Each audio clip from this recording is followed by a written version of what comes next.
सूरह कौसर का मुजर्रब वजीफ़ा। ये वजीफ़ा सिर्फ 3 दिन करना है।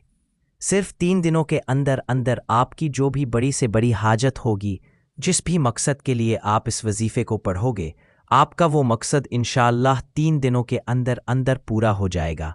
आपका मकसद कोई भी हो, आपकी हाजत जितनी मर्जी बड़ी हो, आपकी परेशानी कोई भी हो, आप जिस भी मकसद के लिए इस वजीफ़े को पढ़ोगे, आपका वो मकसद इंशाअल्लाह 3 दिनों के अंदर पूरा हो जाएगा।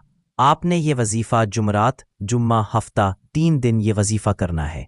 इंशाअल्लाह ये वजीफ़ा करने से आपकी हर जायज़ हाजत, आपकी बड़ी से बड़ी परेशानी ख़त्म हो जाएगी।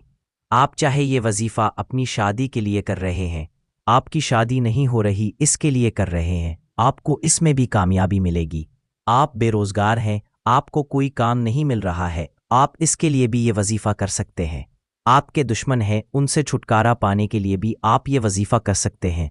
किसी के दिल में आप अपनी मोहब्बत पैदा करना चाहते हैं तो इस अमल के लिए भी आप ये वजीफ़ा कर सकते हैं। आपकी कोई भी हाजत हो, कोई भी मकसद हो, आप इस वजीफ़े के ज़रिए अपना मकसद पूरा कर सकते हैं। आपने सिर्फ 3 दिन इस वजीफ़े को करना है और इंशाअल्लाह 3 दिन के अंदर अंदर आपका हर मकसद पूरा हो जाएगा। इस वजीफ़े को शुरू करने से पहले दुरूद शरीफ लाजिम पढ़ें। आपने वजीफ़ा किस तरह करना है? आपने सूरह कौसर पढ़नी है।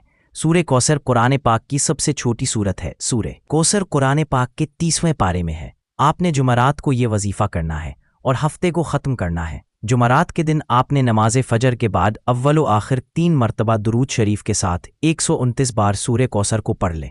फिर नमाज असर पढ़कर इस वजीफ़े को ऐसे ही करें और इसी तरह ही आपने नमाज इशा के बाद करना है।